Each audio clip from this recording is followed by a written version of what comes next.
Thank you.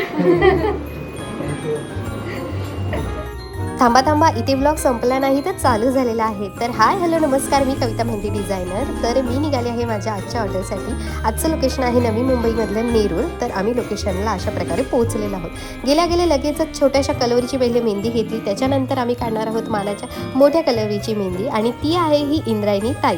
यूएसला राहून सुद्धा ती मेहंदीसाठी खूप क्रेझी होती आणि तिने छान अशी कस्टमाइज तिची मेहंदी चॉईस केली होती. छानसे क्यूटसे कानातले सुद्धा घेतले होते. डेस्टिनेशन वेडिंग असल्यामुळे घरात खूप मिनिमल डेकोरेशन त्यांनी केलं होतं आणि अशा प्रकारे इंद्रायणी ताईचे दोन्ही फ्रंट हँड कंप्लीट झालेले आहेत. तिला तिची मेहंदी खूप जास्त आवडली होती आणि ती खूप जास्त एक्सायटेड होती तिच्या भावाच्या लग्नासाठी. त्याच्यामुळे तिची मेहंदी खूप सुरेख झाली होती.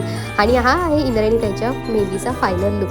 इथेच मेहंदी संपत नाही आहे, तर घरातल्याच मेंबर्सची सुद्धा मेहंदी कंप्लीट केली आणि नंतर जो मेन टास्क आला तो हा आहे नवरदेवाच्या मेहंदीचा. तर त्यांनी सुद्धा काय मला टास्क दिला आहे तो बघूया. तर हे आहे एक चांदीचं नाणं. हे नुसतं चांदीचं नाणं नव्हतं, तर त्याच्यावरती त्यांनी त्यांचं छान असं कपल फोटो, त्यांना आवडतं फ्लाईट, चंद्र, कॉफी, बुक्स असं सगळं छान कस्टमाइज केलं होतं. की त्यांची इच्छा होती की त्यांना मेहंदीमध्ये सुद्धा हे सगळं आपण काढून घेऊया म्हणून, आणि मी ते काढायचा प्रयत्न केला आहे आणि छान अशा प्रकारे ते कंप्लीट सुद्धा झालेलं आहे. त्यांनी ॲज अ गिफ्ट म्हणून सगळ्या त्यांच्या गेस्टसाठी त्यांनी हे चांदीचं नाणं बनवलं होतं की लाईफ टाईम सगळ्यांकडे आमच्या लग्नाची काहीतरी मेमरी राहील म्हणून, आणि तेच मला नंतर गिफ्टमध्ये मिळालं होतं आणि ते नाणं खरंच खूप सुरेख होतं. ते काम करत राहा रे, खूप मजा येते. काम बघून जेव्हा क्लायंट खुश होतो आणि त्याच्या चेहऱ्यावर जो हॅपीनेस आहे तो बघून खूप समाधान वाटतं.